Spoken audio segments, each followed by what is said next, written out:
Welcome to debate night tonight. My setup is very awkward. It's a very vertical shooting up in my face situation. This is the best I got though. So we're gonna try to figure it out. Let's see here. Try to get everything set up here. I'm currently in the Dominican Republic right now. We're down here doing some golf stuff. Hunter is back in Lynchburg. We are trying to figure out a way of making this work. Can everyone hear me first off? Let's just make sure that works.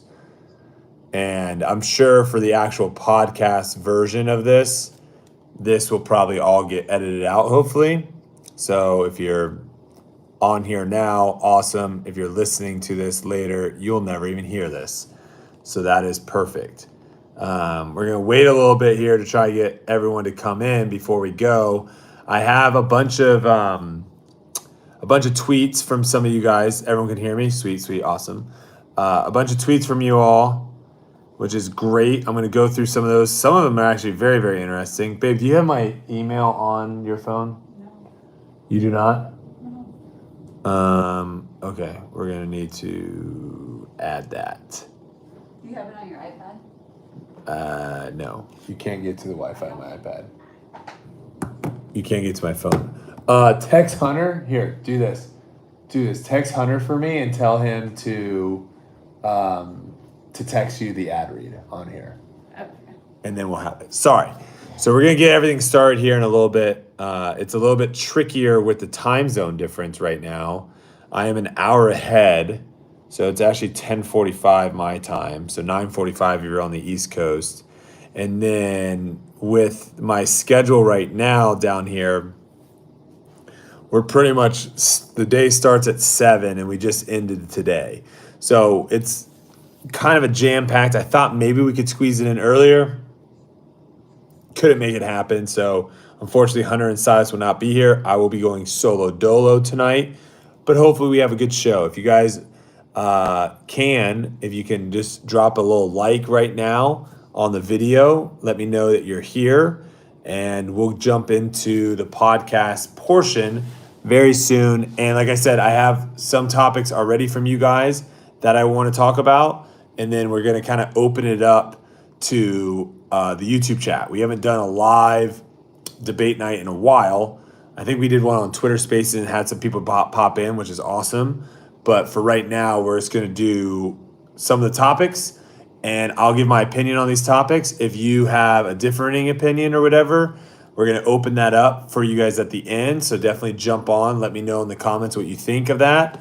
And did you texted him? And if you have other topics or other things going on in the disc golf world, or heck, if you want to talk a little bit World Cup right now, we can do that too. We'll open that up at the very end of the show. So yes, once Hunter texts me back,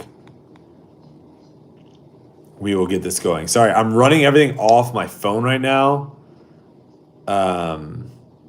which is making this a little bit harder. Normally, I would have my computer, I would have either my iPad set up or my phone as like an additional thing, but we're having some internet issues. We were able to get to the internet on my phone and on Kelsey's phone. We weren't able to get the internet anywhere else. So we're having to kind of do this with minimal things. Let's talk before we jump into it, because I gotta wait for Hunter here. Before we jump into it, let's talk real quick about the World Cup, because I think it's gonna be very interesting to see the growth of soccer, football, whatever you want to call it, over the next several years, because I feel like the gap, I could be wrong, and again, this is coming from someone that doesn't pay attention to soccer all that much, but it feels like the gap is, William, what's up, brother? It feels like the gap is getting closer, right? Similarly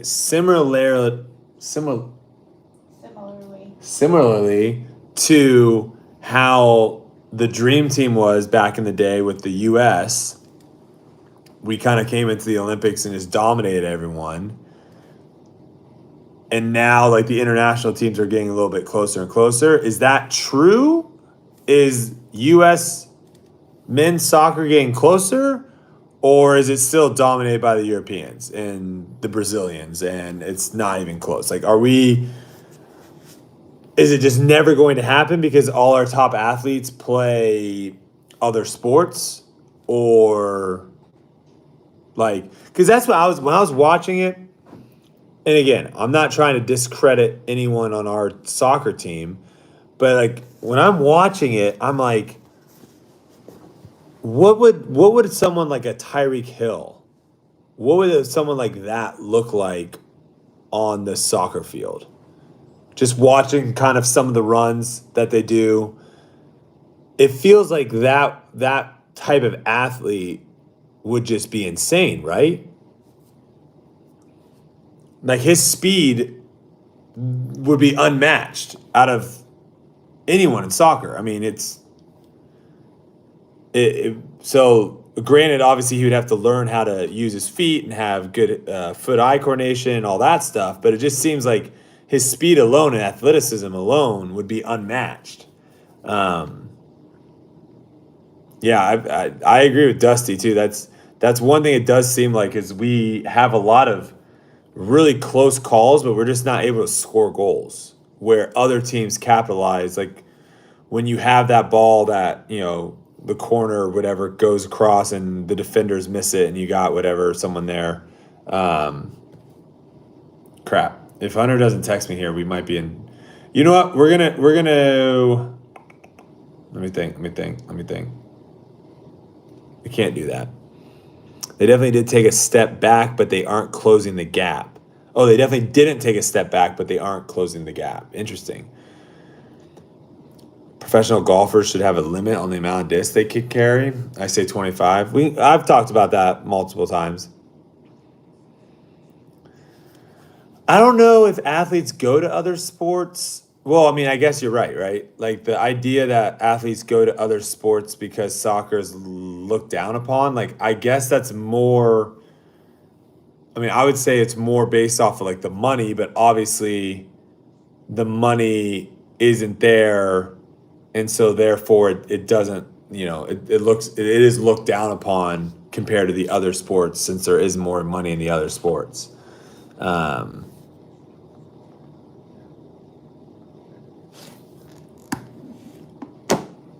I definitely should have emailed that to myself.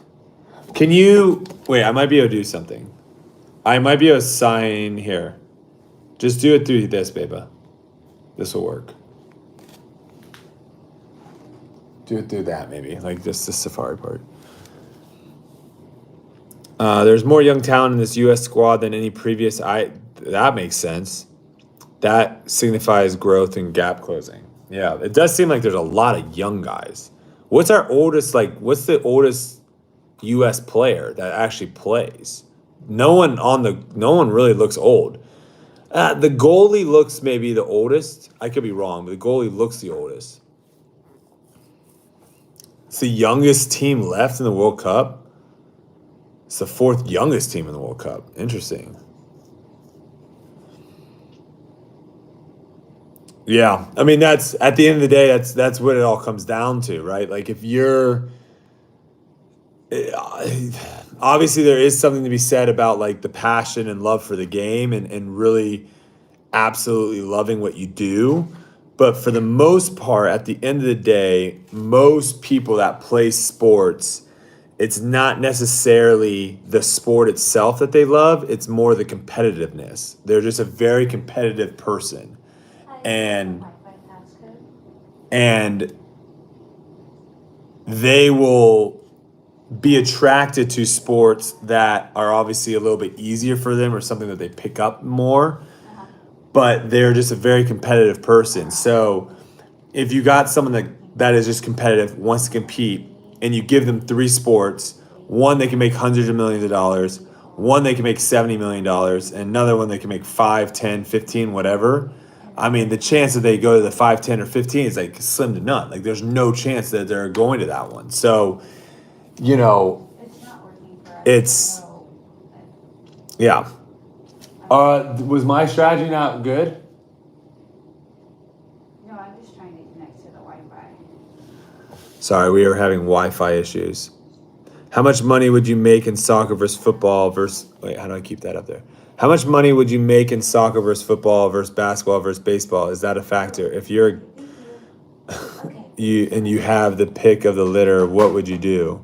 That's what I'm saying is like obviously at a certain point, like what's the difference between $115 million and $118 million? Now, you see people fight for these contract extensions. You see people fight for that money in the actual sport. I think when it gets that close, you're going to probably pick the sport that you enjoy playing more, if there is one or the other. But if you don't have a sport that you enjoy, like if it's all equal to you and you're just like, hey, you know what? I love competing. I just want to do whatever I can make the most money in. You're good. That's just where you're gonna go. Yeah, and you know, it doesn't take a rocket scientist. Look at the average pay, or look at the top 20 guys, 30, whatever you want to do it. Look at the average. Look at the money that's in the MLS contracts versus the money that's in the other big four sports, and it's not even close. What was this question? Sorry, we're gonna get started here very soon. I'm just trying to get. As an OG vlogger, do you believe the creator economy is a bubble? Explain. Give me a little more. What do you mean by that? The creator economy is a bubble. Like, Silas is in the house. What's up, Silas? We're having some absolute issues over here. It's not letting me get on the Wi-Fi. I know. Can you get on your Gmail on Safari? It's telling me to go to your iPad to have access. Oh crap! Yeah, and you can't. You can't get on. Oh, Silas, can you text Kelsey the ad read? We're doing this live, baby. This is straight live. I need the ad read, Silas. If you can text Kelsey, that'd be great. Why do you have a column in the middle of your room? It's not really the middle of it. It's more of the. I think it's like to divide the bedroom portion of the hotel room from the living room portion, I guess. Do you think the creators are making too much, or do they add their value to companies? Are you talking about literally on social media? Like how much YouTube is paying the creators? How much TikTok is paying the creators? Or are you talking about like if I were to do a brand deal with a company, how much the brand is paying me? How have you been golfing in the DR? Just played for the first time. And I mean, you guys know I don't have time to really golf. So this was like the first time I played 18 holes in a hot minute. First time I swung clubs in a hot minute. And I mean, I hit some really good shots. I actually had like one or two eagle putts today. I wasn't playing from the tips, but you know, I'm going to have some good shots, obviously, and have some bad ones too. This is a great debate night. Not even joking. We like this. Oh, appreciate it. Thank you. I'm doing the best I can, guys. I wanted to have a show for you guys, and the podcast technically hasn't even started at this point. But hopefully Silas texts you. Maybe text Silas too. He might have it as well. More of a foundation disc golf creator question. Any thoughts on the recent established title's bad press given foundation has done ad reads for him? So I have seen multiple things about this. I don't have enough information on this. This kind of all came out right as we were traveling. I'm trying to get the G code that I just sent to your phone. My phone's dead. You can't use my phone. That's the problem that we're having. My phone is off limits. Because if I do anything, I get out of this. There's nothing I can do. I know, you just have to have Silas or Hunter text you the ad read. That's all we got. And it's only 9:57, so hopefully one of them does it. Okay, sorry. Go back to the established titles. Yeah, this is a big thing. So something that I've been in the creator world for a very long time. A lot of you guys have been watching and following along. One thing that is very important to me is making sure that I'm aligning myself with. Oh wait, I don't want to do it, babe. I think I'm gonna mess it up if I use that. Whoever I align myself with, that they are companies that I approve of, or I like, or I enjoy the product, whatever. And I'm not entirely like, I'm not as involved day to day as I used to be when I was up in Lynchburg. So I haven't gotten the full lowdown on it yet, but I will let you know. I will be looking into it, and I'll let you guys know moving forward. Because I actually don't even know like the whole story or anything about it. After competitive life is done, 10-year or whatever, what sport will you play for fun the most? Disc golf, ultimate, or golf? Ultimate's out. I would love to coach ultimate at some capacity. There's something about the whole team aspect that you can't get anywhere else. So that is one thing that I would love to find a way to be involved. Maybe even potentially running my own ultimate camp at some point, some capacity. We'll see. But I could see myself equally playing disc golf and golf about the same. I can't say one or the other. I was not keeping score really today. Tomorrow we're only playing 9 holes, but I think we're doing like a Ryder Cup thing here in a little bit. We're in Dominican Republic right now, and then we're going to Cancun and playing some courses over there. But I think they have like a Spanish team coming in, so it's gonna be like USA versus Spain and Ryder Cup situation. So I'll let you know how that goes. Silas said Hunter texted or Hunter sent it to Brodie, so I don't have it. I texted Hunter, but he has not responded. Yeah, my phone is not. Yeah, okay. We just need to maybe try calling or text Liz. Maybe text Liz. We're taking care of the baby. No, I know, but I'm just saying, like, if it's not a good situation, I understand. I put us in a bad situation. This is my fault. Would you ever start your own disc golf foundation and try to coach kids on how to play? I don't know if I necessarily need to start a foundation for that. I think you could literally just do that. I don't know. That's a good question. I love coaching. That is one thing that I love.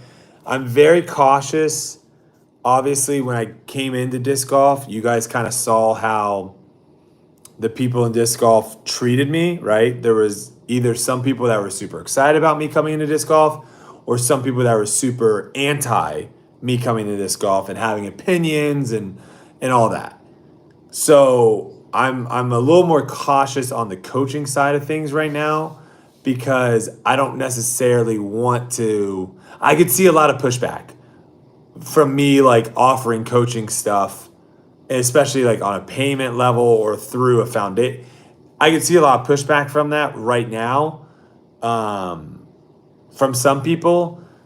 However, one, I feel like I am a decent coach. I have done a lot of coaching in my life, so I just feel like I'm decent at getting information to someone and in a way that is digestible, a way that they can leave thinking, okay, this is what I need to work on, and also just having drills and giving practice kind of skill sets and things all of that nature.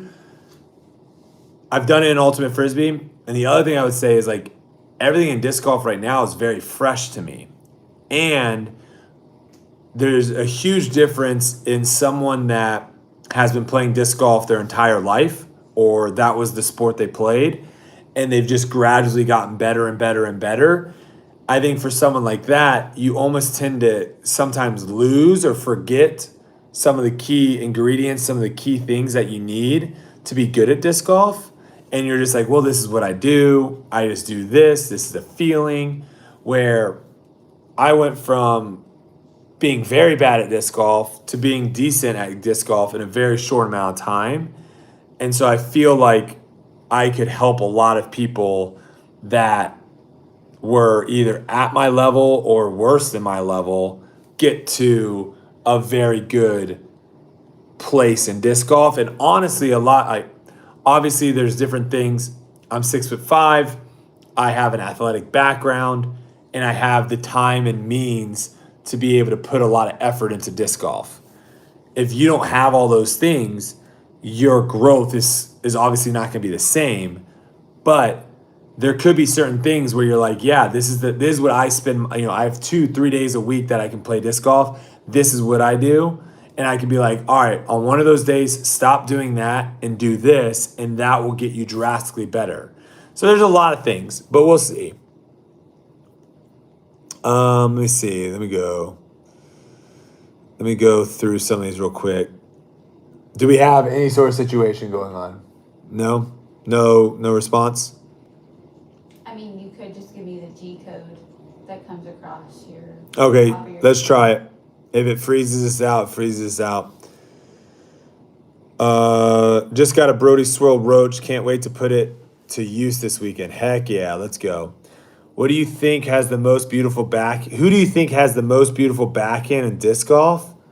Most beautiful backhand? Maybe like a Bradley Williams, Mason Ford. Forehand? I really like Chris Clemens, even though he's lefty. If you just put it in a mirror and look at it the other way, his forehand is super clean. Would love to see a foundation series of getting Silas to 900. I definitely think I could get Silas to be a pretty solid disc golf. I definitely think he could be a really solid disc golfer. With Silas, though, a lot of, I think, his issues would literally be solved by just practice. I think a lot of his issues would be solved by practice. Okay. Did it drop down? No. No, I'm just saying before. I was in I did. I was in Columbus. It took a while though. I was in Columbus for the 2006 College Ultimate Tournament. Saw you go against Bo. Thanks for entertaining so many years. Yeah, that was a really interesting time because obviously Bo at that point in time was a very one-dimensional player. He didn't have all the skill sets that he obviously, I don't even know if he still plays, but for those that know Ultimate Frisbee, he didn't have the skill sets that he eventually would have. So it was just big body versus big body, and it was a lot of fun going up against that. Ken Putt, good luck, my dude. Texas better than Virginia? It depends. It all depends on what you're looking for. Different vibes for different people. I've never played in Athens, Texas, no. It's wrong when people say hyzer during its flight when you should say fade. Hyzer refers to, yeah, I like that. There's a lot of things that, just this talking about the stability of a disc, saying something's super stable doesn't mean that it's overstable. Super stable means that it should fly straight, essentially. So there's a lot of things that disc golf technically kind of says incorrectly, but everyone does it, so everyone kind of understands what they mean. But yeah, those are probably like small things, but on the grand scheme of things, on the grand scale, those are things that probably commentators, pros probably all need to fix, so like that actually gets fixed. I have a hot take about the future of manufacturer sponsorships. 'Tis a reasonably hot take, I believe. I'd love to call in about it. We can't do call-ins. I'm struggling right now just to even get this situation going, so I'm sorry. We're doing the best we got, though.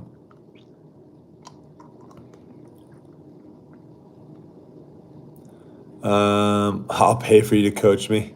Have you considered doing clinics or similar things during the off season or during the off weeks during the tour? Clinics are very interesting to me. It's just one of those things of where, quite frankly, just to be blunt with you guys, I don't necessarily like wasting my time. And so the thing with clinics would be, if I was going to do a clinic, let's say, to me, I would much rather either do like a one-on-one with someone or a clinic with, 20, let's say 30 people. It gets dicey if, you show up and there's 5 people there, because then it's like you can't really, I don't know. Clinics are an interesting one to me. I don't know, and I also don't even know if anyone would show up too, right? Like that's the other thing, is like the demand. I have not seen for myself a demand in people wanting me to do clinics. So I feel like if the demand got high enough to where I was like, oh, wow, it looks like people do want that, then that could be something that I could provide because I don't mind doing them. I enjoy them, but I don't want to waste my time or waste their time either. Oh, here we go. Let's see if this works. The bottom one.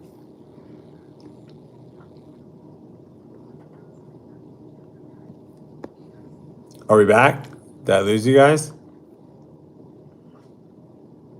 Silas has said he sent you the read. Mm-hmm. Oh, so we don't even need to go No, on no, that. no, it's not a read. It's just a script. Yeah, that's all No, I need. it's not the script. You want to read all that? Oh, yeah. That's not Silas, that's great. I appreciate that. But that's not necessarily what Hunter sent me. Should we fire Ryan Day? Gosh, initially, right off the bat, I said yes. I really wanted Ryan Day out of there because at the end of the day, Ohio State, it's all about beating Michigan.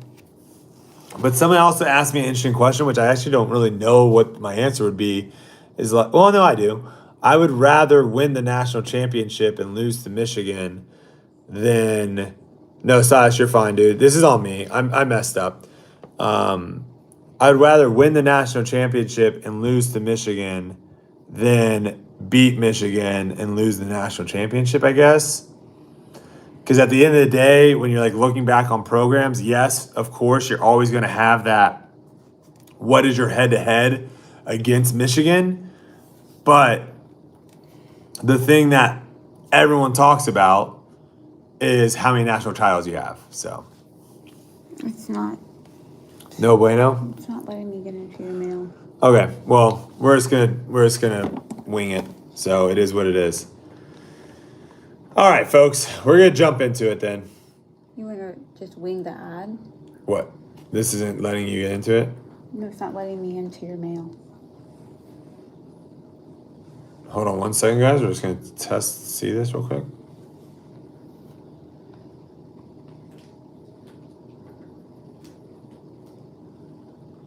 Just testing. Is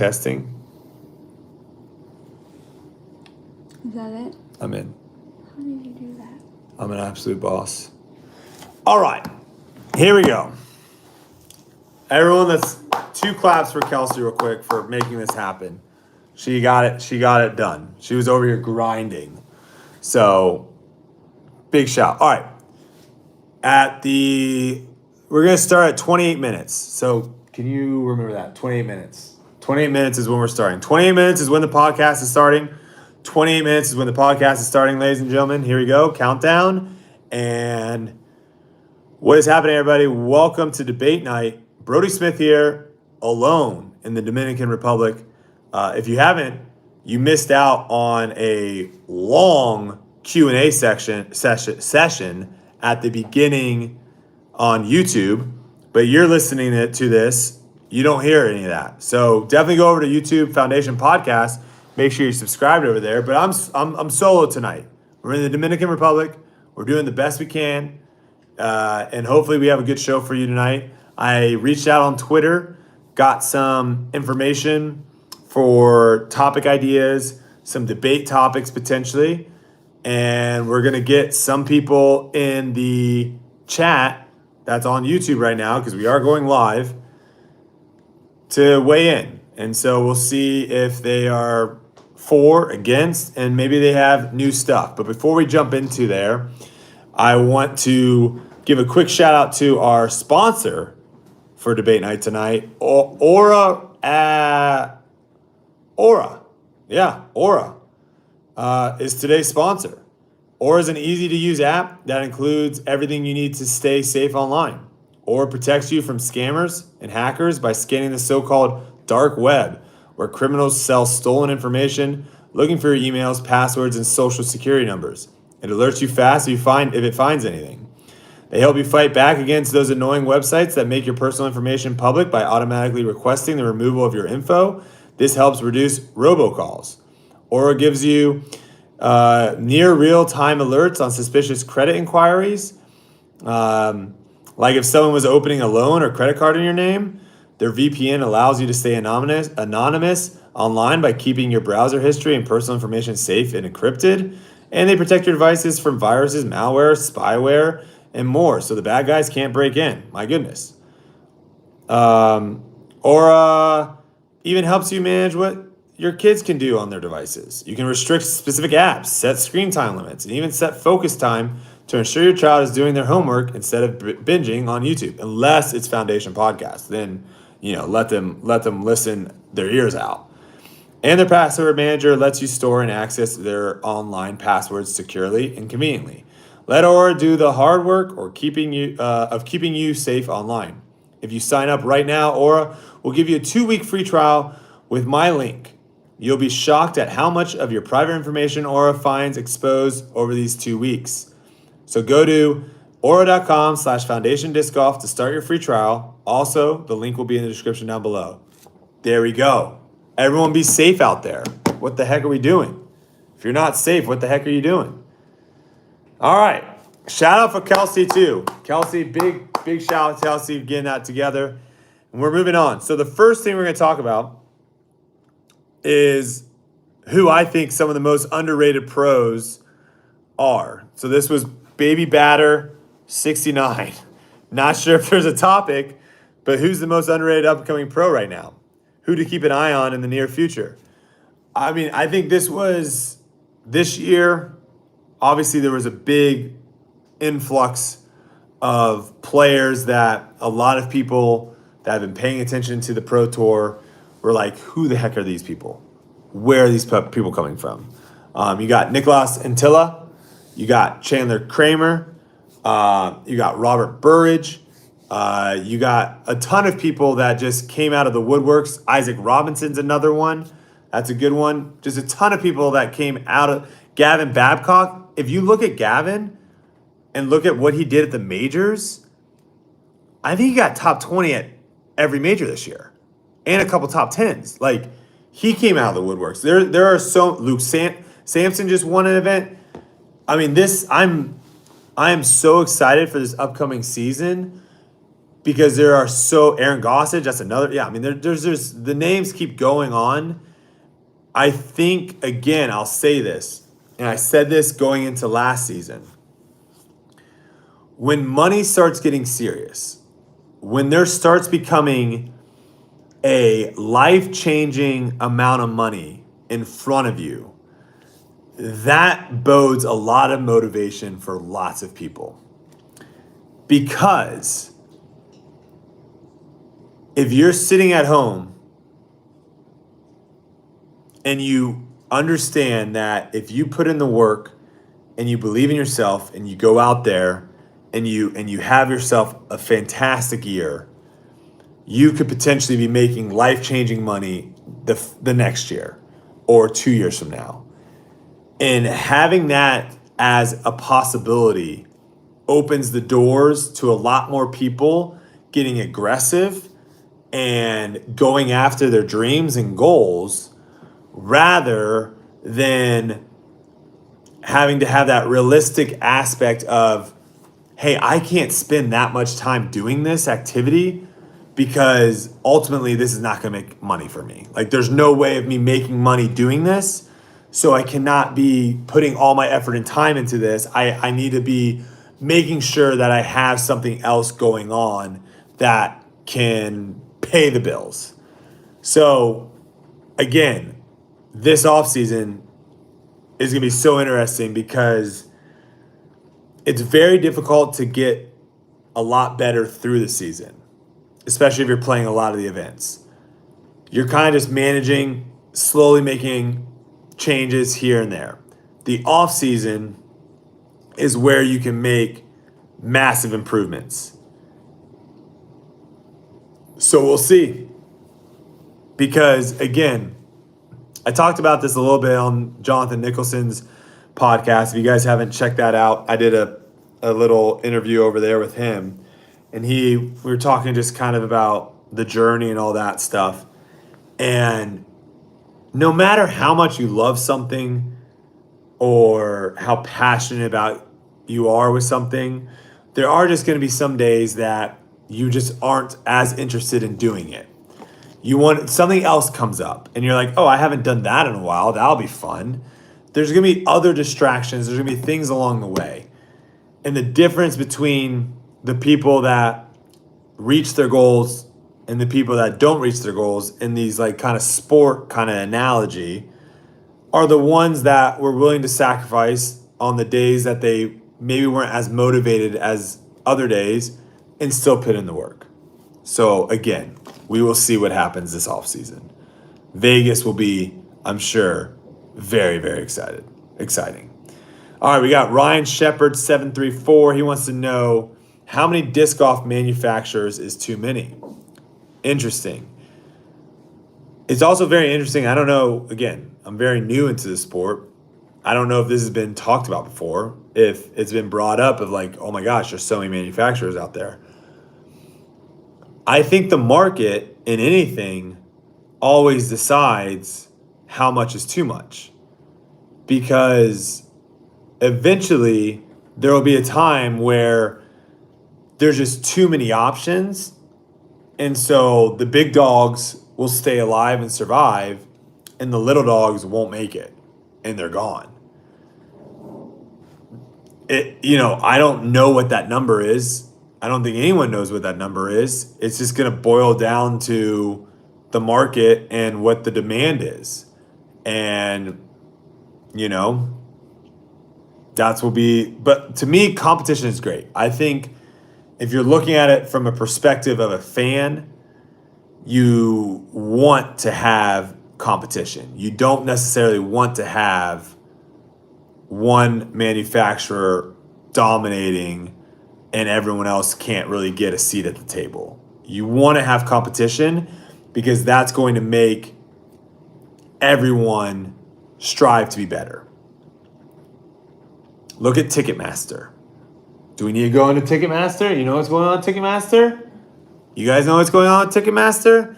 You don't necessarily want to have a Ticketmaster situation on your hands where they're just like, sorry, because it's like there's no competition. They don't have to. They can just come out every single time and say sorry, because they know no one else is coming in to do it better than they are, and it is what it is. So with this, you can't. Manufacturer can't really get away with that, because if you get pissed off at a manufacturer and you're just like, I can't deal with this one anymore, there's someone else that's probably doing it better. You can give them your business, and now this person just lost your business. So, all right. Steve wants to know, do you think the Pro Tour needs to separate the MPO and FPO tours? I mean, completely separate. Similar to PGA, LPGA, different events, different courses. Here's my concern. Because I think ultimately, the way the events are run, I don't think you are getting the best product by having both events happen at the same time. And I know some people might throw out, well, tennis does it. And yes, they do. Tennis does have men's and women's matches going on the same week at these tournaments. However, those are individual matches that are on multiple courts, where the way we're doing it is like when the FPO is out on the course, the MPO cannot be out on the course. When the MPO is out on the course, the FPO cannot be out on the course. As the FPO grows, it cannot sustain playing at the same time on the same courses as the MPO. It cannot. You cannot have 140 people playing FPO and 140 people playing MPO. You cannot have 280 people playing one course on one day. It is impossible. We already right now are struggling with the 160 or however many we currently have with MPO and FPO. So that is already an issue of where you're basically going to have to cap it at some point if you continue to go this way. Now, the issue that I think we're having right now is, can both FPO and MPO survive by themselves? And that's an answer I do not know. That is more of a Disc Golf Pro Tour answer. They've got the numbers. They can see how much money generates. They can see, what advertisers are coming in saying, hey, we want to advertise during the FPO coverage. We want to advertise during the MPO coverage. That's going to be something that they're going to have to look at. The other thing I want to add to this too is I also think there is a big disservice on the FPO side with them at some of these events just playing the same courses that the MPO plays, where I've said this before, I'll say it again. When you design a course from the back tees. And if you just throw short tees, or if you say, okay, this is a par 3 for MPO, it's a par 4 for FPO, and they just play the same tees, the hole is not designed for it to be a 2-shot hole. I think sometimes watching FPO play on MPO courses, we are losing being able to see their skills at the highest possibility, if that makes sense. So that would be the other thing I would say is I would love to see MPO playing on courses that suit MPO players, FPO playing on courses that suit FPO players. Good question though. And we'll see what happens. It'll be very interesting to see kind of how that moves forward. Do you think if players would be public about the beefs they have with players or not be fake friendly, it would create more and better storylines and cards at events? I mean, obviously, yes. Like people eat that stuff up. You go onto our podcast thing, search most viewed podcasts. You can see what podcasts people tune into the most. Clearly, people are interested in that stuff, and they want to know what's going on, who likes who doesn't like who, what's going on. I think the issue really a lot of times is you have players that maybe don't feel comfortable coming out in a press conference or don't feel comfortable coming out on Twitter and just straight up saying how they feel about certain things. They do it in a way that is either through the rumor mill where they're just individually telling people, and then that person tells someone that is friends with them, and now it's outside of like the pro tour players, and now it's kind of gone amongst maybe some of the, you know how it works. You know how rumors are spread.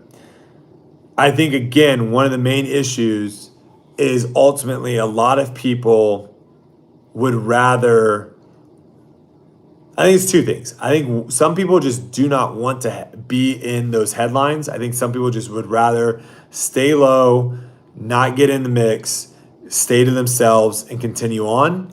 And then I think, and I think that's just some personality traits. Some people are a lot more willing to have, like for me, I'm very fine with having an argument with someone and discussing something with someone. I don't feel that that's awkward. I don't feel like that's weird. I feel like two people can respect one another enough to have differing opinions and discuss them. However, there are some people that just hate that, and they get nervous and they just get anxiety, and they don't want to have anything where it's like tension. They hate it. And so I can see how some of those people, they just want to do their own thing, stay under their radar, continue on.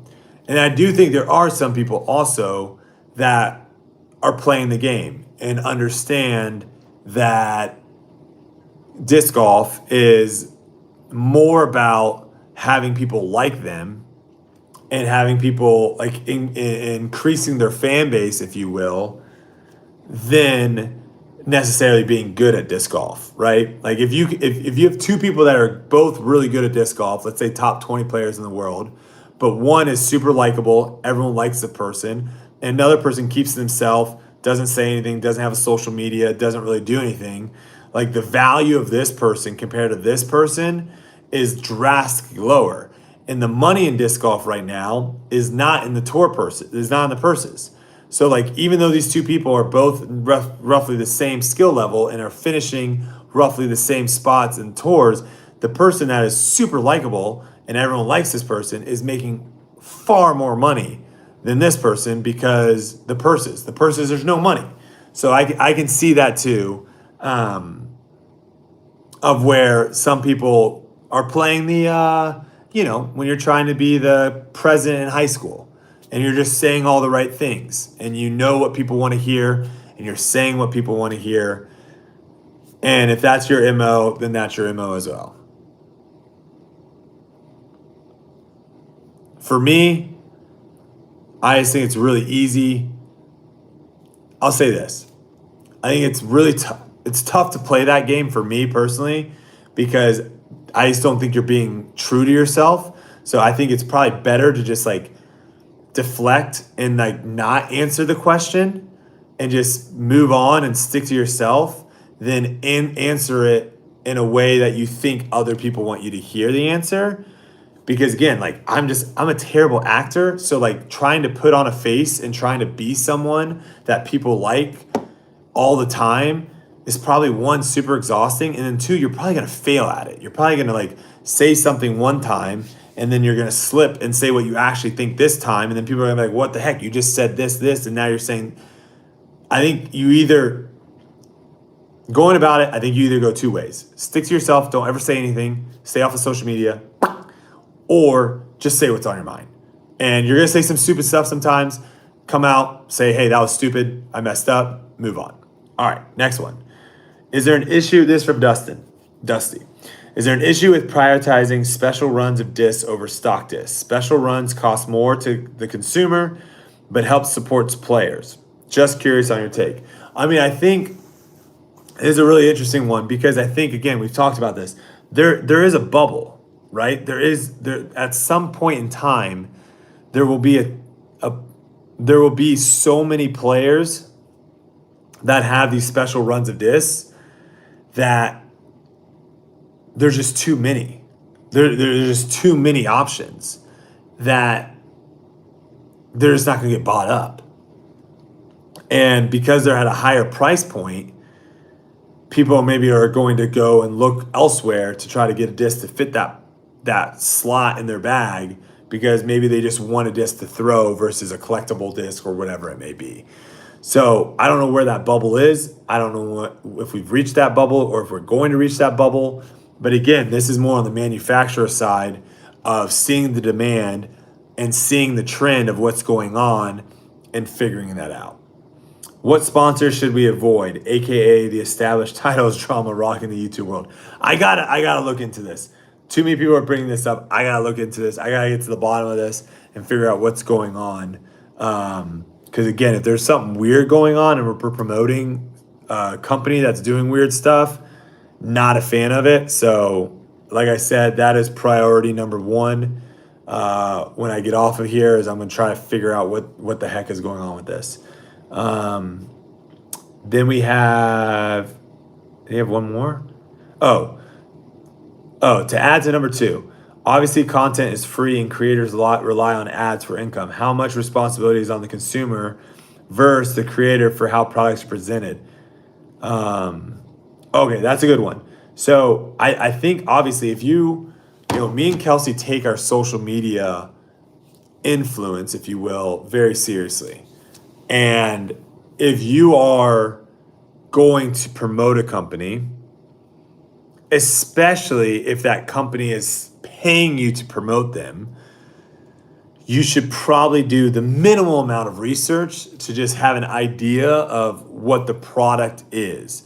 Now, obviously, with the cancel culture and everything that's been going on these last couple of years, we've got people that are like digging back into like, well, they had the VP of sales say this on Twitter, so we shouldn't support that. I mean, if you go like that deep into these things, like every company's got bad people.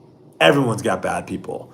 So for me, I would say for me, it's more about the actual product than like, oh, this company once had this person working for them and now they're a bad person.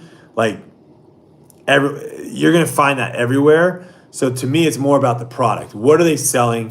What am I trying to convey to my audience as either a good product to purchase, a good service to purchase, a good location to travel to, whatever it may be. That to me is the most important thing. And, making sure you know what that product is and you trust that product. I think is huge. And if it does turn out to be like something where it goes south or doesn't go the direction that you thought it would go, then I think at that point, you as a creator also probably need to make some sort of statement to your audience, letting them know about the situation, whatever it may be. And obviously that can be different for everyone. How can we improve off-season coverage content? How can we improve third-party disc golf content in general? I mean, that's a deep conversation, and we might get to that maybe in a future podcast, but I feel like we've talked about that a lot. We got Jonathan. Is the market becoming too saturated with different molds? Some companies have like 25 different drivers, and new ones get released every year. Again, I think there's two things happening here. One, I think there is maybe some sort of new technology that is coming to play, and they have found something that either feels different in the hand and flies a certain way, or maybe it flies a certain way that they don't have in their lineup. Or you potentially also could have a situation where it's a revamp, right? Like you have a mold that maybe was popular at one time and over the last 5-10 years has kind of died away. No one really throws it, but it was a good mold. And for whatever reason, no one really throws it anymore. Maybe all it needs is a different name change. Maybe all it needs is a little bit of a retool or whatever. And all of a sudden, boom, new disc, everyone goes nuts, berserk. I mean, obviously at a certain point in time, like you can't have like 100 different molds of drivers, right? Like, I mean, that's so many.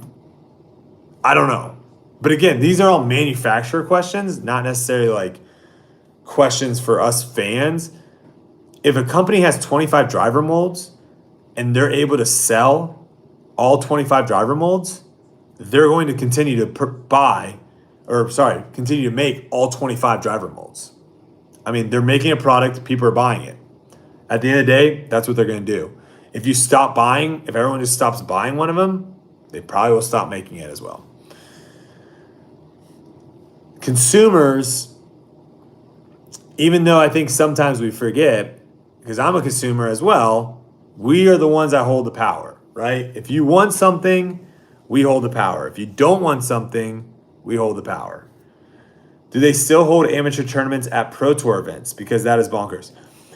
Yes. To answer your question, there was a handful of tournaments last year that also had amateur tournaments going on either on the same courses, and we would play there would be two courses. One would be the pros, one the amateurs would play, and the next day, flip-flop, the amateurs would play the other course, we would play that one. Or there's a situation where like one course was just the pro course, and then there was a bunch of courses around that, and that's where the amateurs were playing.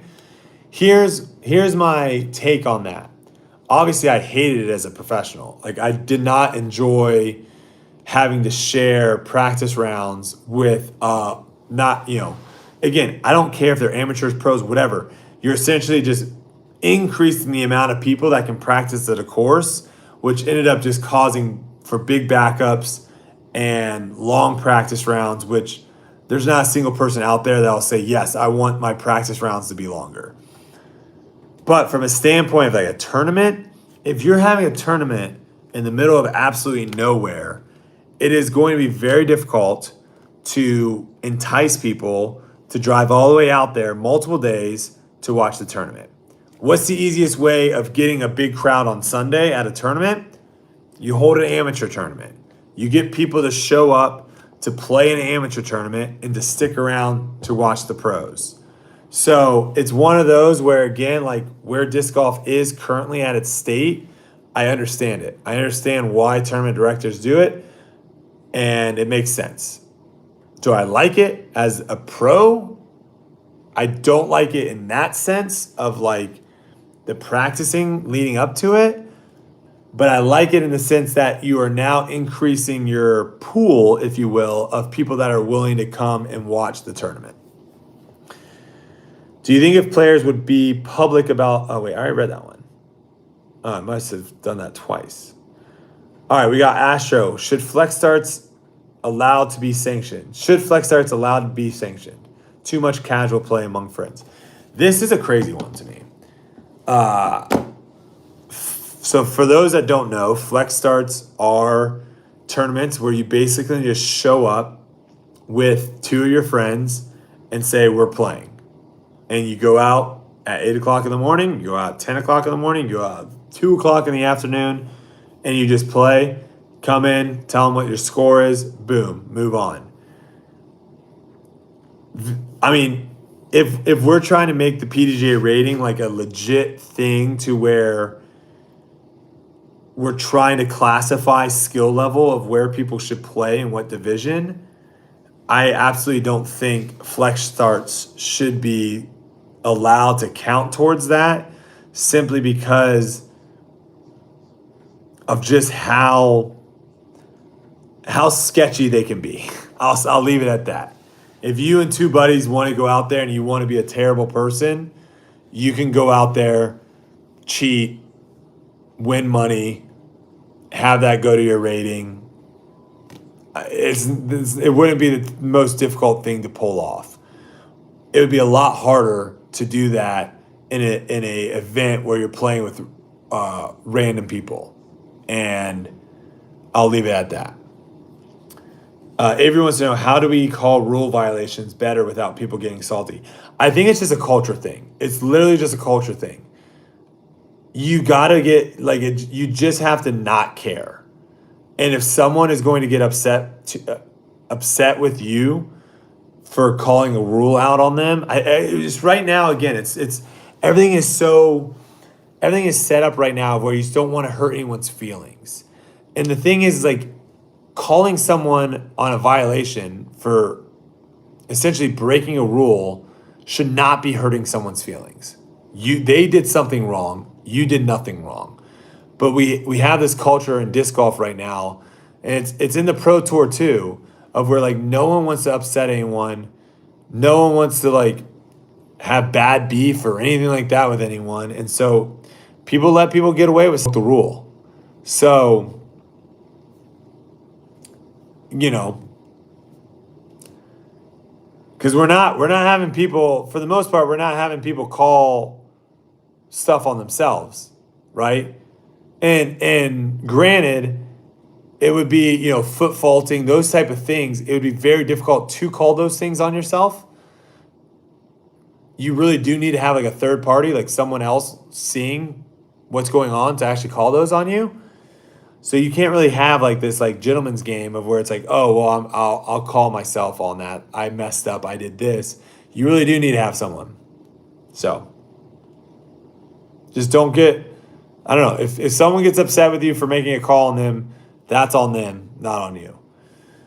All right, a couple more, and then we're going to open it up. Again, if you're listening to this on Apple Podcasts, Spotify, wherever you're listening to, we are currently live on YouTube, and we're going to jump into some questions and potentially some more debate topics. And maybe, again, if you're listening to this live right now, if I've said anything that you disagree with, throw that in the chat here in a little bit, and we'll move forward.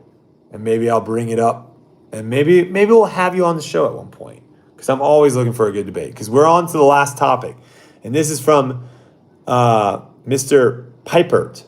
Players should be required to play one event in each of the time zones / swings to qualify for the playoffs. Y'all are pros competing, but it's also a business. Disc Golf Pro Tour is best when the best come to play and helps marketing events. Also, players can't hide from courses that they struggle with. With this, TDs and Disc Golf Pro Tour should have full control over who's on feature cards and who gets on coverage for tiebreakers. It's their job to promote the event, and feel this is a great way in helping them do that. This is a good one. So this is something that's actually kind of going on right now with the PGA Tour, of where they're essentially having players are essentially having discussions right now of like, listen, the tour is better when we're all in the same spot, right? Talking as if you're a top player. You get all the top players to go to more events. Those events are going to be more successful. I don't know right now if we're there yet to where the Pro Tour can demand that, because let's just say like the West Coast swing, for example. for a lot of pros, the West Coast swing is going to be a very expensive trip. And there might be some people that do the calculations and just say, you know what? I don't think financially it makes sense to go out to the West Coast. I'm going to stay at home, play some A tiers, win some money that way, not to pay for travel, move on. I do see what you're saying, though, as a potential in the future of where you got a handful of tournaments and they're like, all right, out of these 7 tournaments, you have to go to these 5. You have to go to at least 5 of them. So that way, at least they know those tournaments are big. Now, I'll say this. You are going to see at every Elite Series event next year, you're going to see a good field. There will be very few top players that do not play at the Elite Series events. It is starting to become more and more, the Tour Championship at the end of the year is starting to become more and more prestigious. The money's going up, the coverage is going up, the attention to the event itself is going up. People want to make it through the playoffs and get in the Tour Championship. The easy way of doing that is by playing in these events. It's going to be much harder unless you're one of the top handful of players to not play in that many Elite Series events and still qualify. So I think these Elite Series events moving forward, you're going to see a lot of big players. All right. I'm going to try now to pop on YouTube and we're going to go through some questions from you guys in the comments. So again, if you guys are listening, appreciate you guys tuning in. This is obviously a little bit of a different podcast than we normally do, but I'm trying to do my best I can tonight, and hopefully you guys are enjoying it. So, all right, I'm just going to bust through some of these that are interesting to talk about. Are we going to see more Gannon Burst coming up, or is he an anomaly? I mean, I think his skill level is pretty special. I feel like he's also put a lot of work and time into his craft. So I think there are obviously tons of people that could have the talent, like the ceiling of a Gannon Burr. But his work ethic, I think, is what really kind of puts him and sets him apart from a lot of people. So there's definitely a possibility. I would say, too, with disc golf, there's a much how do I want to say it? How do I want to word this? The gap between like someone that's been on tour for 2 years and someone that's been on tour for 10 years is like very small. There's not really that much stuff that you need to like, oh man, you got to get on tour, you got to get your time in, you got to there's not really much of that. Disc golf is set up in such an aggressive mode that there's really not that much strategy involved with how it's set up currently. And so I don't think you're going to have, that makes the barrier of entry a lot smaller for a lot of people. If you're just really good at disc golf, you can jump on tour and be competitive right off the bat. You don't necessarily have to be like, you got to get your time in. You got to figure it out. So, yeah. Brodie, would you ever consider going on the Upshot and talking with Charlie or having him on debate night? Of course, yeah. I think Charlie disagrees with me on a lot of stuff. So that would probably be an interesting conversation because he probably has a lot of different viewpoints. I know he disagreed with me on a lot in Ultimate, and yeah, I think that would make for an interesting conversation for sure.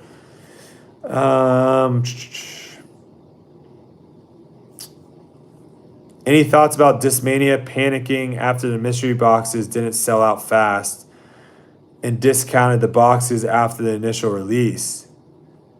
Wait, what? Wait, what? That happened? Oh, see, I'm a little bit out of it. So you guys are throwing some topics on here that I don't even know what's going on. All right, I need a little more information on that. So they put out mystery boxes. They didn't all sell out, and they immediately put them on discount.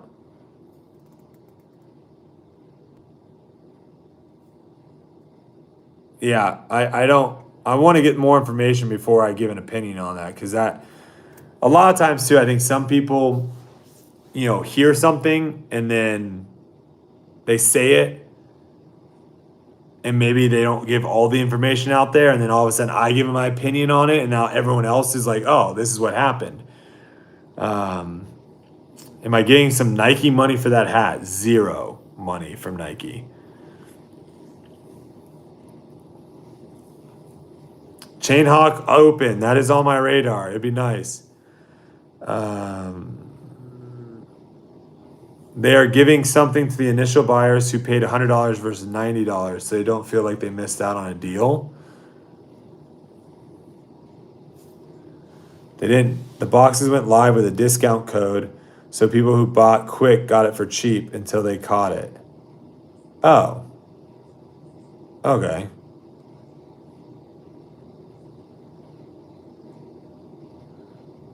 Oh, okay. So that was just like, it seems like it was just a mistake. Okay. So it seems like, okay, that doesn't sound nearly as bad as what this first person did.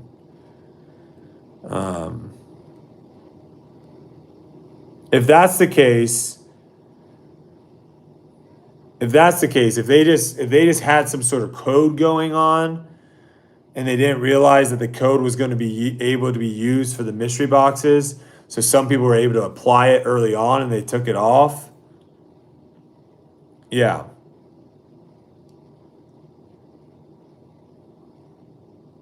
Yeah, I mean that's happened to us too. We've had, I mean, the whole thing, again, you got to remember too, a lot of these disc golf companies, we're small businesses. Even a company as big in your head of like Discmania, my guess is their actual like team of like how many people work for them.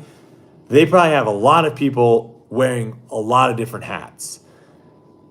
So there are unfortunately things like this that are going to happen where, again, you just have people wearing multiple hats, and maybe they're doing something that might not even be in their expertise. When you have like startup companies, I don't want to call Discmania really a necessarily startup company because they've been around a lot and they're obviously a very successful company. But at the end of the day, a lot of these companies, in the grand scheme of things, are small compared to other companies. And if you're trying to, it's tough if you're trying to, look at, let's say, a Discmania and be like, they need to act like a Nike, or they need to act like a TaylorMade, or they need to act like a Callaway or a Reebok or Adidas or whatever. It's tough because it's like, it's tough because the resources are just so much smaller. So, it probably sucks. They probably, obviously they're getting bad press. Some people are really pissed off about it, I'm sure. But from what if I'm reading it correctly, it looks like there was a discount code. It looks like there was a discount code that was somehow applied and it wasn't supposed to be applied. And so some people bought it at full price, some people didn't buy it at full price. And so now there are people that are upset. That's what it sounds like. So, all right. Is there a city where there is not an Elite Series event that you wish would be bumped up to that level? Of course, you love that could fit the mold of an Elite Series. Oh, that's a good question. I mean, the problem is I just haven't played that many courses off tour. I think they did a good job of picking what events should be Silver Series events and what events should be Elite Series events. I don't think there is a Silver Series event right now that's like, they should be an Elite Series event. But that obviously can change. You can go to a course and see them put a lot of work and effort into it and be like, holy crap, this is ready to go. But as of right now, I don't see that. Hope to see you playing at the new Cascade Challenge in Washington. I should be playing in that one. Tee boxes are dangerous when wet. Is the tour looking at this to prevent injury? That's a huge one. That is a huge one. There should be never a risk of injury that can be avoided, I will say. You're obviously going to have injuries throughout the season. We put a lot of wear and tear on our body. There's nothing you can do about that. The teeing area of where everyone has to throw off, that is something that needs to be addressed, because there are courses that we play where the tees are they're just dangerous. They're just very dangerous. And hopefully that is something that the tour attacks and really tries to figure out a solution for. Because I think also one, if you're a tour, you don't want to put your players at risk. Two, as a product, the product's just so much worse when the players are having to focus on not slipping on a tee pad. It is. It's just a worse product. You know, some people are going to throw in standstill shots. People are going to be laying beach towels down. It's not a good product. It's not good for anyone. So that definitely needs to be addressed.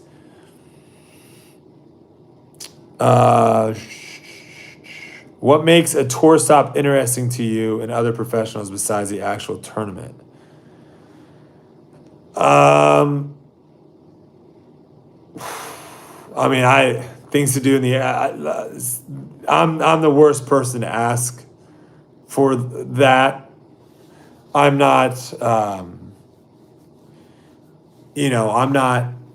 not traveling to travel. I'm not trying to see the world when I'm on tour. I'm there for one reason, and that's to win. So, you can throw me in the middle of nowhere and I'm going to show up if that's where the big tournament is. To me, the tournament is everything. The crowd is everything. One of the reasons why I love Des Moines so much is the crowd. Regardless of what the weather's like, the crowd there shows up and is loud and has incredible amounts of energy. And I think, not to speak for others, but I think that's a lot of times what we love to play for. We love to play to entertain people. And I could care less if there's a Mall of America or a Six Flags or sweet hiking trails or a place to put my hammock. I could care less. I'm right now in the Dominican Republic. I'm in the off season. I can travel to places. I can see things. I can do stuff with Kelsey. That's when I want to do that stuff. Tour, I don't care. Put us on the best courses, in front of the best fans, at the best venues, and let's do it. Of course, we want disc golf to grow, but it is also very nice how easy we are able to meet and communicate with our favorite players. As it grows, will this go away? That's an interesting one. I mean, here's the thing. At the end of the day, like, as you go up the famous ladder, I think there's different stages. Okay? And I think obviously this is different for everyone. But from my experience through what I've been through, and then also my experience through other people I have met, you have kind of these ladders of where you have one side of where as they get more and more famous, they want more and more people just to treat them normal. They would love to just have a normal conversation with someone and just be treated as a normal human and not necessarily maybe have a camera thrown in front of their face to take a selfie or have something, a baseball or basketball, whatever it may be, thrown in front of their face to sign. They just want normal interaction, human interaction. You have that side. Then you kind of have the other side of where as they get more and more famous, we won't even talk about that side. I think as the tour continues to grow, you are going to still have a lot of pros that want to have that normal interaction with fans in a way to where they can connect with them and it not necessarily be this like, I'm up here and you're down here, but more like here, right? Of where initially it might be in this situation of where you're like, oh my God, I know everything about you. I'm a huge fan of you, blah, blah, blah. But like as the communication continues and the conversation continues, it gets to this level of where you just have a normal conversation with the person. And I don't think that goes away because I think that's what a lot of humans just earn for. Like that's what we want. We want to have connections with people. We strive for that, and that's what we look for. And regardless of how big the tour gets or how many more people are watching the tour or how much more famous the pros get, I don't think that ultimately goes away. I think the only thing that kind of goes away is maybe more on the safety side of things, of where maybe, there's maybe a little more ropage. There's a little more like separation between the players and the fans. But, I think, I think if you bumped into someone and you just treated them like a normal person, I think your interaction with those people would probably be a lot better than you would think. And I don't think that matters about really necessarily how famous they are. I do agree with you we shouldn't be able to run them down in the parking lot for sure. Yeah, I mean, I think that's the other thing too is, again, treating them like a normal person is it goes both ways, right? Like when they want to interact, treat them like a normal person. And then when they also don't want to interact, treat them like a normal person, right? Like everyone watching this right now, we have all had times in our life where we're just like, we don't want to, like something really bad happened to us. We just want to get here. We've had a long day, whatever it may be. There might just be a point in your life, a point in your day where you're just like, I just need to get from point A to point B. And you can see how maybe someone can get annoyed if like someone just strikes up a conversation and is whatever it may be. It goes both ways, what I'm trying to say. So like what that person just said, who just said that? Jonathan, great point. If they're like walking to their car and they're on their phone with their loved one, it's the same thing as how like if that was just a random person, you probably wouldn't go up and strike a conversation with that person. Same thing here. It's like just treat everyone like a normal person. Treat everyone like how you would want to be treated, and I think everyone will be fine. What is this guy's golf handicap now? If you're talking about me, I don't have one. I haven't played enough golf to have a handicap. On average, how many days a week do you throw in the off season? I'm gonna start after this trip. My off, because I do like to get away from it just a little bit. Let the body take a rest. And right now, too, my main focus, obviously, if you've been paying attention to me on Twitter, my main focus right now has been losing weight, getting back in shape. So I'm excited to kind of see what the body feels like throwing again after, losing 5, 6, 7 pounds, whatever, and putting some muscle on.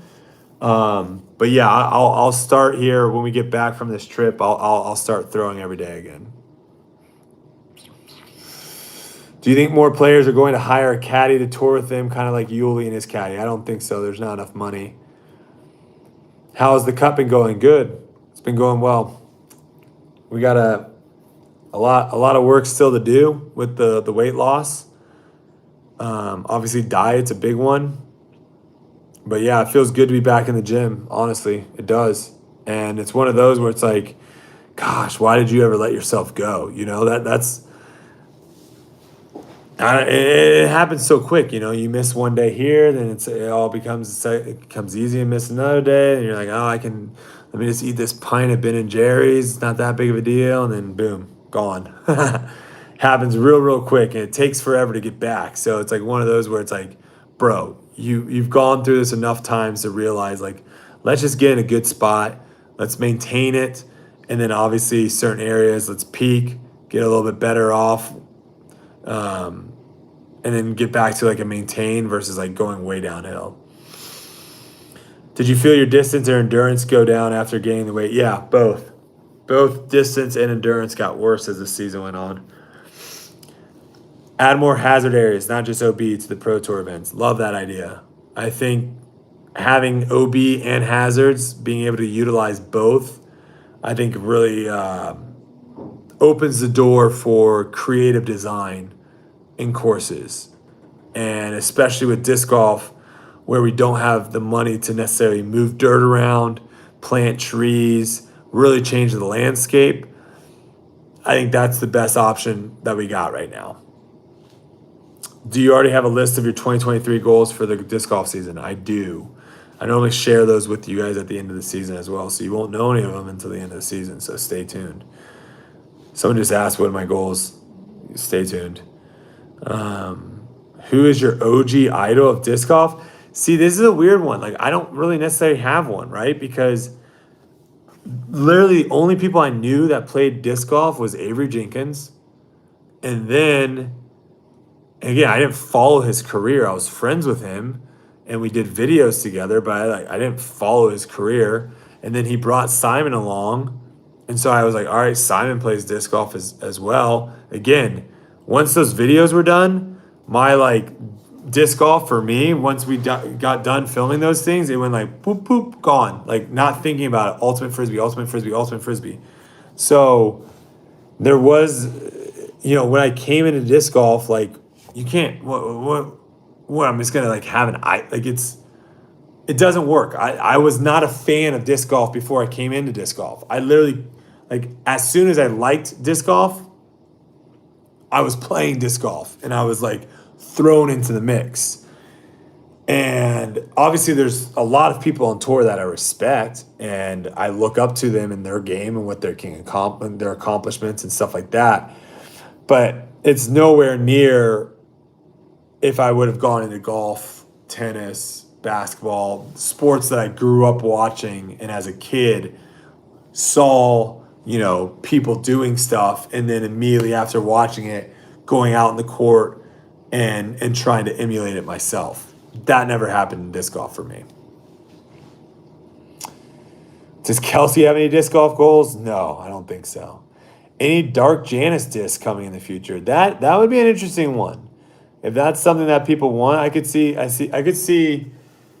mean, people really like the Janus Thrashers. I personally love them for roller discs. I thought they were awesome roller discs.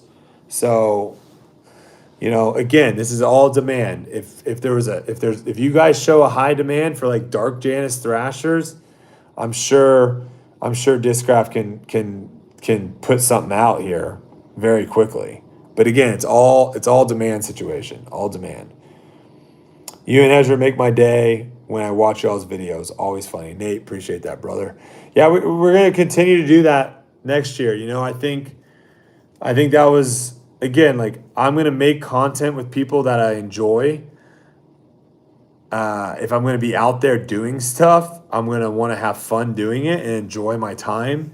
As you can see, if you go back and look at my YouTube history, there's very few times, if any, that it would be hard for me to find a video where, I'm sure there's a couple on there, but I've made hundreds of videos. And it'd be hard to find more than 10, let's say, of where it's I wasn't interested in doing them. I didn't have a passion to hey, I have this idea, I want to go out and film it, let's do it. I make videos with people that I enjoy being around. I make videos with people that, I just enjoy. And Bro vs. Pro is a good example. A lot of those, and maybe that's a series that I start back up at some point. Who knows? We'll see. It's tough, but for me, if you go and look back on the videos I've done with people, excluding Vine, because Vine was a weird world, and I definitely did some Vines with some sketchy people, I would say. But excluding the Vine videos, all the collabs I've really done have been with people that I really respect and were awesome people to work with. So that's always cool. I've always enjoyed doing videos with someone where I was like, holy cow, like you're very talented at this skill or whatever it may be. And, it's an honor for me to be in a video with you. And I mean, that goes all the way back to Dude Perfect, right? Of where, just seeing, I learned so much. Granted, like, yeah, did I gain a lot of followers and subscribers and all that stuff from them? Sure. But I think outside of that, I think I gained so much more from like the knowledge that they either gave to me in like talking and conversations, or simply like me just being able to be in a video with them and seeing how they operate. Like that was huge for me in my YouTube career to kind of have like this idea of like, holy cow, like I need to step up my game. I need to be doing this, this, and this. So yeah. How many of the pros on your would you consider? Wait, how many pros would you consider to be personal friends of yours rather than just people who could create content with? I mean, I feel like I'm fairly friendly with a lot of the guys on tour. There is, it's for me, like I don't really play games. I'm old. I'm an old fart at this point. So like I'm not really necessarily interested in acting friendly to someone that talks crap about me behind my back or whatever it may be. So, I've heard some stuff and whatnot, and like I kind of disassociate myself a little bit from that situation. But yeah, I mean, I would say there's a handful of people that I'm definitely friendly with, but again, like I'm in a point in my life where like I'm not really necessarily I'm not looking to create new friendships, if you will. Like I'm not looking to be like, I need to find someone that I can go to the movies with or go work out, or I need to find someone to go to dinner. Like for me, if it organically happens, awesome. If it doesn't, I'm not missing out. I've got my friends that, I don't know, I keep my circles very, very tight. Let's just say I haven't really made too many friends over the last several years. I've kind of just kept the guys that have been with me since day one. I've kind of just kept them, because it's tough, man. It really is tough to know what some people's intentions are, and I've gotten burned too many times, and I don't need that. I don't need that anymore.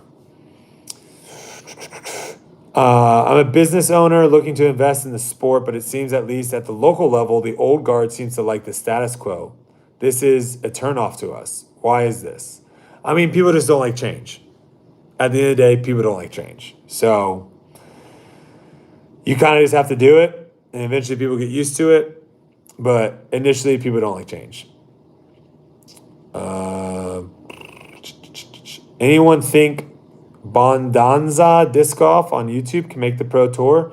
That's his goal. If anyone has seen his channel, it'll be interesting to see either way, I think. That's sick.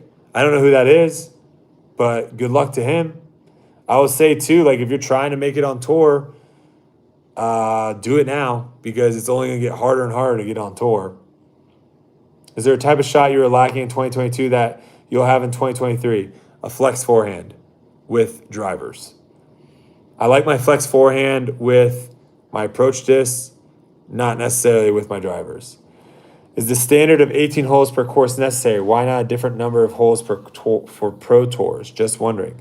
That's an interesting one. I don't really know the history of why golf courses did 18 holes.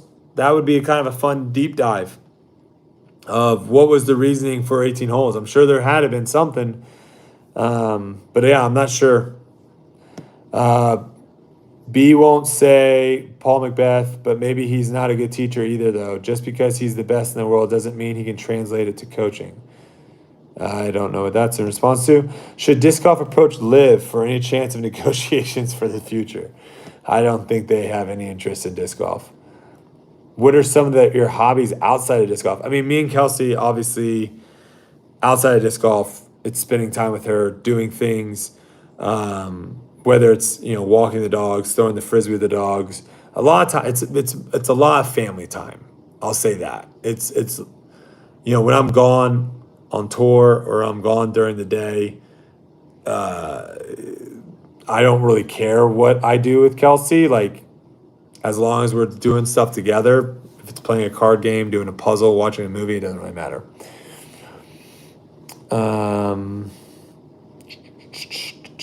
Is Kirk Gibson going to start touring?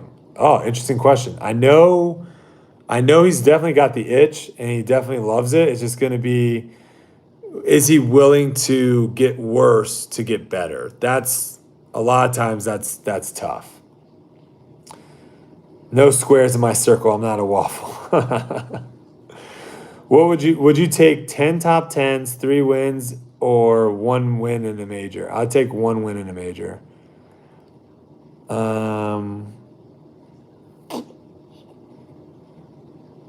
Should Pro Tour points start over every year or be more like tennis? I don't mind the way they do it right now. I don't mind the restarting every year. I'm fine with that. Took 18 beers to get drunk. That's why you think there was 18 holes. That's funny. Are you a mid-round snacker? What's your go-to snack? Yeah, I mean, I'll have like almond. See, I think one of the reasons why I got so fat, honestly, is I was just cramming down protein bars, and these protein bars have like, some of them have like 260 calories, and you like eat 3 of those. I mean, that's like 1,000 calories essentially. Like, 770 calories or 780. It's a lot of calories. So I'm going to be a lot smarter, I think, this year moving forward. I think you're going to be seeing me, if you really want to get into the nitty gritty, almonds, bananas. Almonds, bananas. Almonds, bananas. Are kids in y'all's future? Yes. Kelsey actually just said tonight less than 3 years. Or 3 years. I can't remember. But yes. It was a response to someone asking you who was an influential coach to you. It's an interesting one. Disc golf, I'll come out and say I don't think disc golf has really that many good coaches out there. They don't. I think a lot of people coach very specific, like this is what you should do, this is what everyone should do, and they don't take things into consideration of like where your body is athletically, flexibility wise. There's a lot of things that go into it, and it doesn't take a rocket scientist. Literally look at any people that won on tour this year and look at their backhand form, look at their forehand form. They don't all look the same. They're very different.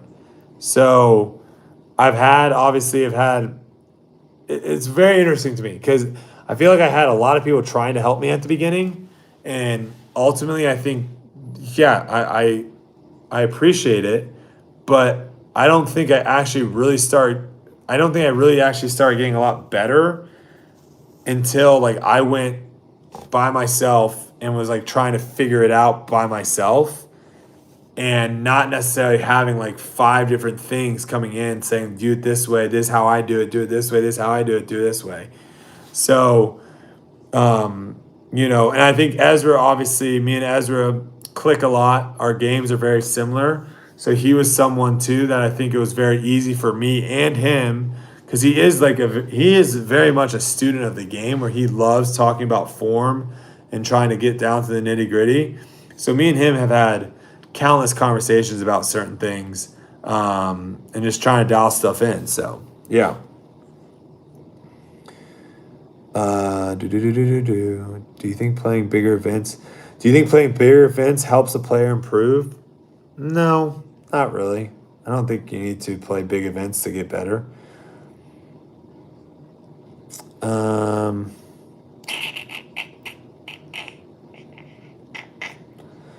St. Andrews, the founding of the first course was 22 holes. Then they got drunk and changed it to 18.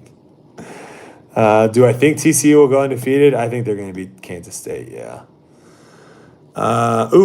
Mike, did you ever find an editor? If you need an editor, virtual assistant, still, I message you on Discord. Okay, appreciate it, Mike.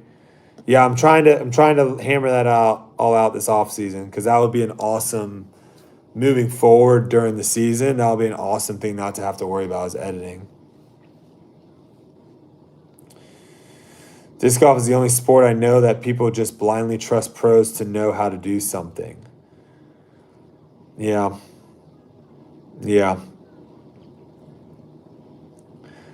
Difference between coaching and tip videos. Plenty of people on YouTube with tips, but no one that is really coaching. Yeah, that's true as well. Do I think Ezra should cut his hair? What, is he growing it out super long now?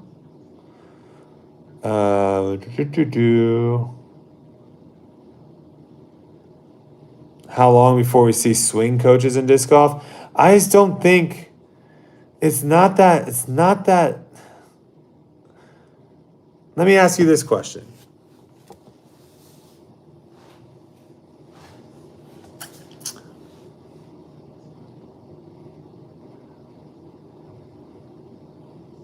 Actually, this is a good question. Are there swing coaches in baseball at the major leagues? Does anyone know? Because I actually don't know. I was actually just thinking about that. Are there swing coaches at the major leagues for baseball? There are hitting coaches? So are they working on, what are they working on, I guess?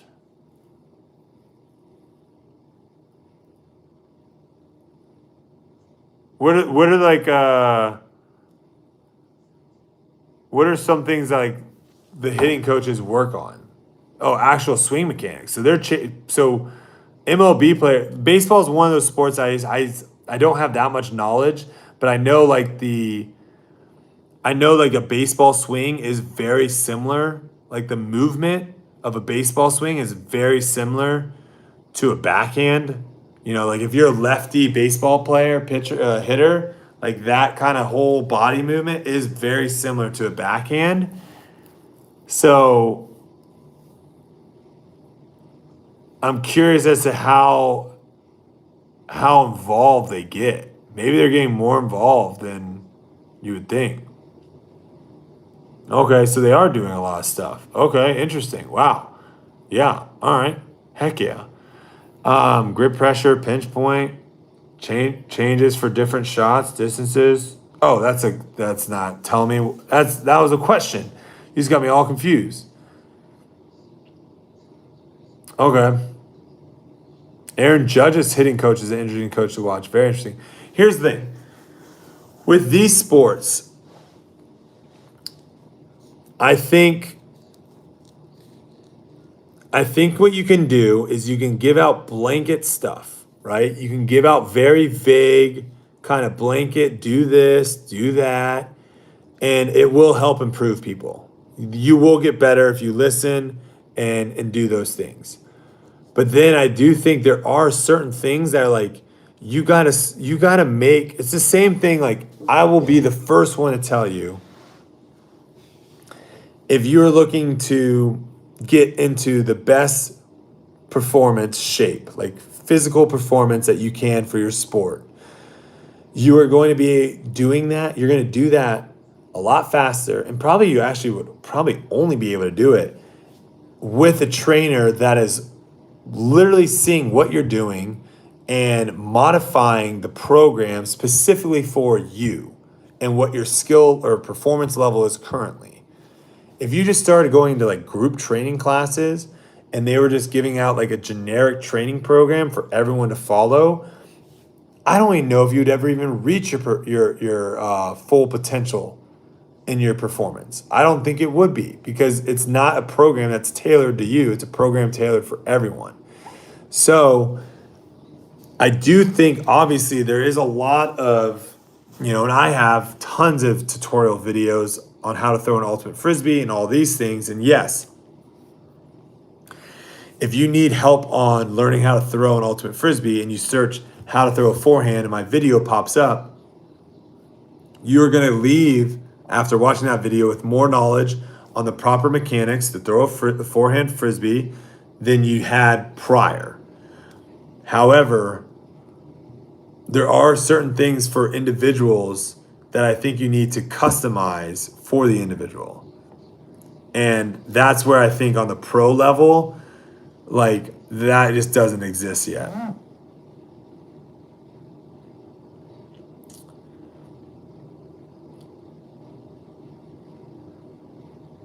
How's the flip up vulture forehand going? I actually like throwing the forehand vulture.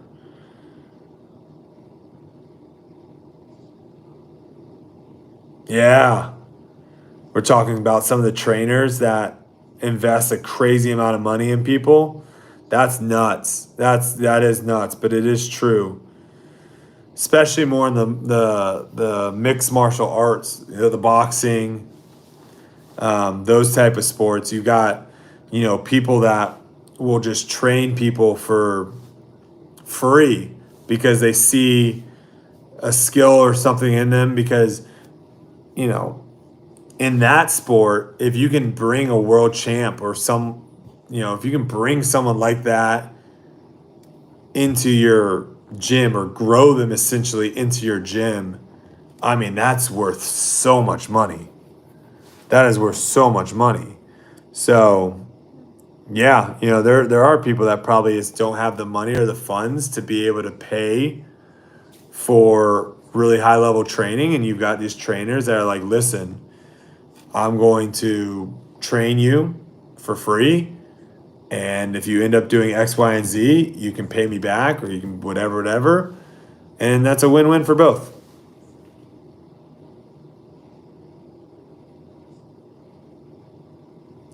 If the Pro Tour adds hazard areas to events, when making it all OB shots at back to the tee box penalty, I mean, OB stroke and distance, I think, is also something that would be very interesting to explore more. I'm always up to exploring more of punishing shots in certain situations. All right. I think we're going to be wrapping up here very soon. I think we did pretty good tonight, guys. I think we did pretty good. We did the best we could. I appreciate everyone that stuck around and listened. I appreciate everyone that watched live here on YouTube. And I think, again, like we said, we're going to be trying to do these live shows like once a month. Try to get some interaction with you guys and bring to light maybe some conversations that we haven't brought into light, things that are going on in disc golf that maybe we skipped talking about or we just didn't even know and missed. These are good ones for those things to be brought up. So I appreciate everyone that added to the podcast. Appreciate everyone that tuned in tonight. Appreciate everyone that's listening later on. I appreciate all you guys. This was awesome. And next week I will be back in Dallas. Hunter and Silas should be back. And until then, I'm going to be swinging some sticks down here and hoping making some birdies. So I think I did everything. I don't think I missed anything. I'll find out very soon from Hunter whether or not this was good or bad. And hopefully it was good. But I appreciate you guys. I appreciate all the support. And hey, I didn't say it. Everyone that went over onto Foundation Disc Golf for Black Friday or Cyber Monday and or even Atlas, everyone that supported by making a purchase or doing any of that stuff, I appreciate all you guys. Thank you guys so much. And I'll say this obviously getting into these companies when I did, the coolest thing I would say, and this is something that I only know initially, like was even on top of my mind. Initially, it was probably more was on like the selfish side of like, oh my gosh, I want to own a company. I want to be an owner of something. But that's cool, sure. But the part that actually is like more satisfying and the part that I've actually come to realize is like a lot more, I guess, enjoyable for myself is like being able to provide jobs for a lot of other people in disc golf. And that would just not be possible without you guys' support. So whether you buy stuff on Foundation Disc Golf, whether you guys are listening to this podcast, whether you guys watch the videos on YouTube, on Foundation, whatever you guys are doing, the support is incredible, and it's awesome to continue to grow Foundation and to continue to make our family bigger and adding more and more people that can say, like, I work for a disc golf company. I just think that's super cool. So appreciate all you guys. Thank you so much, and we'll see you next Tuesday.